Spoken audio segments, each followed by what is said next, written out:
Good morning বন্ধুরা, welcome back to my channel. তোমরা সবাই কেমন আছো? আশা করছি তোমরা সবাই খুব ভালো আছো, আমিও কিন্তু খুব ভালো আছি। তো আজকের ভিডিওটার টাইটেলটা তোমরা দেখে বুঝতেই পেরেছো আমি ভিডিওর মধ্যে আজকে কী বলতে চলেছি। হ্যাঁ বন্ধুরা, আমার ছেলের সম্পর্কেই আমি আজকে তোমাদের জানাবো। তো চলো, প্রথমে দেখতেই পাচ্ছ সকালবেলা ঘুম থেকে উঠে আগে স্নান করে নিয়েছি। তো স্নান করেই চলে এসেছি বিছানা গোছাতে। তো আজকে কিন্তু আমি বাসি কাজ করে তবে স্নান করিনি, আজকে আগে স্নান করে নিয়েছি একটা কারণবশত। তো স্নান করেই তবে আমি আজকে সমস্ত বাসি ঘর বাড়ি পরিষ্কার করে নিলাম। তো তারপরে ছেলেকে একটু বই পড়িয়েছিলাম, তো সেই জন্য বই খাতাগুলো গুছিয়ে ঘরে রেখে আসলাম। তারপরে সোফাটা আর খাটটা গুছিয়ে রাখলাম। তো গোছানো আর না গোছানো দুটোই সমান, একটু পর আবার খেলাধুলা শুরু হয়ে যাবে। তো তারপর দেখতেই পাচ্ছ আমি জামা কাপড় কাচতে চলে এসেছি। তো আজকে জামা কাপড়টা যেহেতু একটু বেশি, সেই জন্য ভাবলাম যে আগেই সকাল সকাল জামা কাপড়টা কেচে দিই, কারণ বলা যাচ্ছে না মেঘের অবস্থা, কারণ কখন ঝড় বৃষ্টি চলে আসে তা তো বলতে পারছি না। তো ওই জন্য দেখো এদিকে চলে এসছে আমার সঙ্গে আমার কি বলবো আমার পার্টনার। তো ও এখন আমার সঙ্গে সঙ্গেই থাকবে। তো তারপর চলে এসেছি সকালে রান্না বান্না শুরু করতে। আর সকালে আজকে মেনুতে হবে চিকেন আর ভাত, এটুকুই মেনু। তো সেই জন্য আমি আলু পেঁয়াজ রসুন আদা এগুলো কেটে নিচ্ছি। আর আমাদের না মাংসের থেকে আলুটা বেশি লাগে, তো ওই জন্য আমি অনেকগুলো আলু কেটে নিচ্ছি। তো প্রথমে ভেবেছিলাম মিক্সিতে মশলাটা করব, তারপর ভাবলাম না, মিক্সিতে মশলা করলে না মাংসটা ঠিক ভালো লাগে না খেতে আমার কাছে। তো যেহেতু গ্রামের মেয়ে বুঝতেই পারছো, শিলে পেশাই করা মশলা দিয়ে মাংস খেতে যেন একটু বেশিই ভালো লাগে।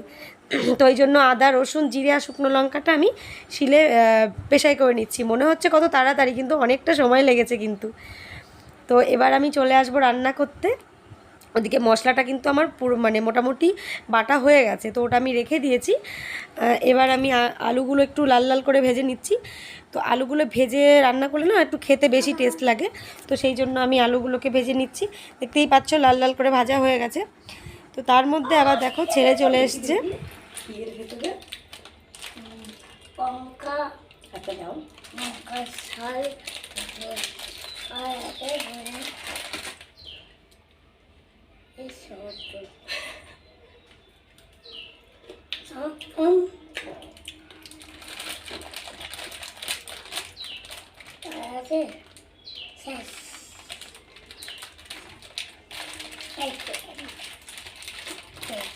আমাকে দেবো না, নিজে খাবো।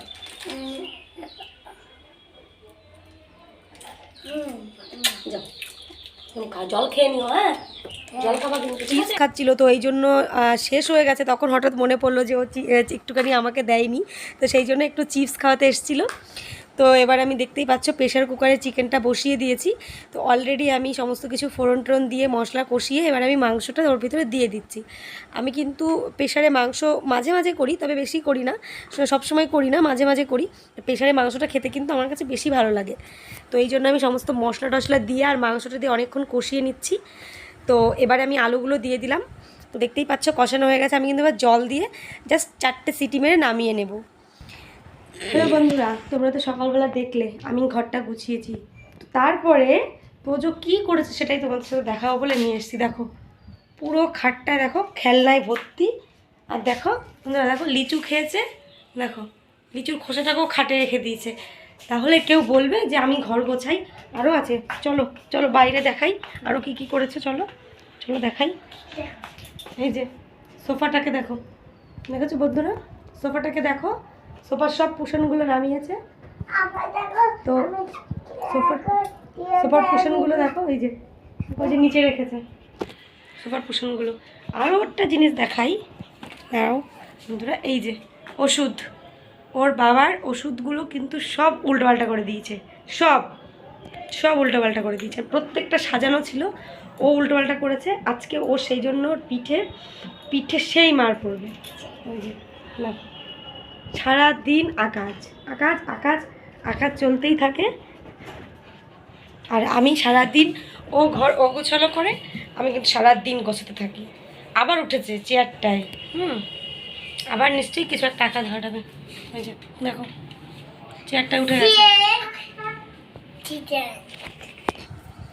তো দুপুরে রান্নাবান্না শেষ করে খাওয়া দাওয়া করে নিয়েছি, ওগুলো তোমাদের সাথে শেয়ার করলাম না।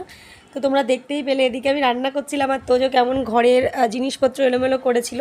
ও অমনটাই করতে থাকে ঘরে যখনই একা থাকে।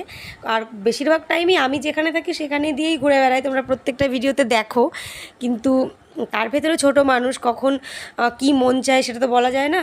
তো তারপর একটু বিকালে রেস্ট নিয়েছিলাম আর একটু ঘুমিয়েছিলাম। তো ঘুম থেকে উঠে চলে এসেছি ছাদে, যে জামাকাপড়গুলো কেচেছিলাম তোমরা দেখেছিলে, তো ওইগুলোই তুলতে এসেছি। ছাদে বসে যদি ভাঁজ করে নিই না বন্ধুরা, তাহলে ঘরে বসে একটু কষ্ট কম হয়। তো ওই জন্য ছাদে বসে একটু হাওয়াও থাকে, তো গরমের ভেতর হাওয়া খাওয়া হয়, আর সাথে করে জামাকাপড়গুলো আমার ভাঁজ করে নেওয়া হয়। তো দেখতেই পাচ্ছ আমার জামাকাপড়গুলো ভাঁজ করা হয়ে গেছে। তো সকালেই তোমাদের বললাম একটা কারণবশত আমি সকালবেলা স্নান করে তারপর সব কাজকর্মগুলো করেছি, আর আজকে পুজো করতে পারবো না, তো সেই জন্য পুজোটাও করিনি। তো আমার তোজো যখনই দেখে যে আমি পুজো বা সন্ধ্যা দিতে পারি না, তো তখন কিন্তু ও আমাকে বারবার বলতে থাকে, মা আমি তোমাকে সন্ধ্যা দিয়ে দেবো, আমি ঠাকুরকে একটু পুজো করে দেবো। তো এই জন্য ও কিন্তু আজকে সন্ধ্যাবেলা সন্ধ্যা দিয়েছে। তো চলো সেটাই তোমাদেরকে আমি দেখাই, যে শুধু বললাম না যে শুধু মেয়েরাই লক্ষ্মী হয় না, ছেলেরাও কিন্তু লক্ষ্মী হয়। তো আমার ছেলে কিন্তু সব মানে সত্যি আমার কাছে একদম লক্ষ্মী ছেলে। তো দেখতেই পাচ্ছ একা একা একদম প্রদীপে তেল ঢেলে ধূপকাঠি ধরিয়ে মানে বসে গেছে সন্ধ্যা দিতে। তো ও যখন দেখছে যে মা সন্ধ্যা দিচ্ছে না, সেই জন্যই কিন্তু ও মানে সন্ধ্যা দিতে চলে এসছে।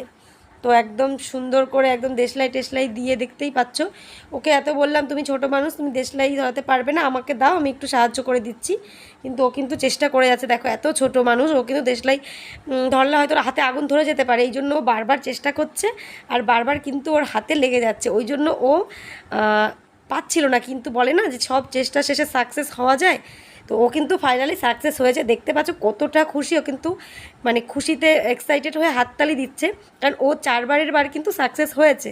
হ্যাঁ, তোমরা অনেকেই ভাবতে পারো ছোটো মানুষ ওকে দিয়ে কেন দেশলাই ধরালাম, তো ও কিন্তু এটা চেয়েছে যে আমি যে করেই হোক করবো, আর আমি পাশে ছিলাম, ওই জন্য আমি দেখছিলাম যে ও পারে কি না।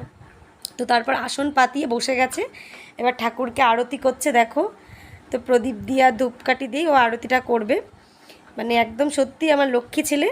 তো তোজোর এই পুজো দেওয়াটা তোমাদের কেমন লাগলো আমাকে কিন্তু কমেন্ট করে তোমরা অবশ্যই জানিও বন্ধুরা। আমি জানি যে দেশলাই ধরানোটা নিয়ে তোমরা একটু কিছু বলবে, কারণ দেখো আমি পাশে ছিলাম, ওই জন্য ভাবলাম ও যেহেতু চেষ্টা করছে, তো সেই জন্য আমি ওকে কিছু বলিনি। তো ওর এইগুলোতে খুব ইচ্ছা, এটা দেখেই আমার খুব ভালো লাগে যে ঠাকুরের প্রতি ভক্তি, সন্ধ্যা পুজো দিতে এত ইচ্ছা। তো পুজো শেষ, এবারও প্রণাম সেরে নিচ্ছে। তো দেখতেই পাচ্ছ ঠাকুরের কাছে গভীরভাবে প্রার্থনা করছে। তো ঠাকুরকে ও মানে অনেক রকম কথা বলে, মানে ভীষণ বড় বড় কথা। তো হাতে একটু কালি লেগে গেছে, সেটা মুছে নিয়ে একদম ঠাকুরকে বলছে, ঠাকুর আমাকে বুদ্ধি দিও, বিদ্যা দিও, জ্ঞান দিও, হ্যাঁ আমার বাবাকে মাকে ভালো রেখো। তো তারপর ওর পুজো কমপ্লিট, ওর আসন ভাঁজ করা তোমরা শুধু জাস্ট একবার দেখো, মানে এইটুকু মানুষও এত সুন্দর আসন ভাঁজ করছে, যেটা দেখে আমিও না অবাক হয়ে গেছিলাম। তো ওর পুজো দেওয়া কমপ্লিট, তোমরা কিন্তু ওর জন্য ভগবানের কাছে প্রে করো যেন আমার সোনাটা ভালো থাকে, সুস্থ থাকে। আর পুরো ভিডিওটা কেমন লাগলো আমাদেরকে কমেন্ট করে জানিও, আমার ছেলের পুজো দেওয়া কেমন লাগলো কমেন্ট করে জানিও। আজকের পুরো ভিডিওটা দেখার জন্য তোমাদের অসংখ্য অসংখ্য ধন্যবাদ। তোমরা সবাই ভালো থেকো, সুস্থ থেকো, টাটা বলো। টাটা।